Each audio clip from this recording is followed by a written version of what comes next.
And these binary events are inherently difficult to position for, right? It's not like you can do a probability weighted average of outcomes and just kind of shoot for the middle. That's not how that works for those types of events. So, how do you think about portfolio positioning? I know we're taking a tangent from geopolitical realm into portfolio construction, but I'm just curious as to how you would attack that problem.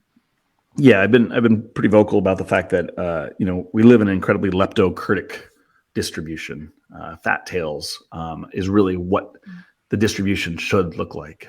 There is a point where you just don't sell nickels, you don't sell 20 centers. They're just undervalued for the probability of what's out there. We used to have a saying on the trading floor, sell a cab, drive a cab. Sell a cab is a cabinet, it's a nickel. So you don't do those things in this type of a distribution. You own as many as you can because ultimately you may not, if you're short-sighted, you'll think, oh, those are a loser every time. But if you look at the 100 occurrences, this is probably more like 1 in 50 as opposed to 1 in 100, and that stuff has probably a positive expectancy at this point.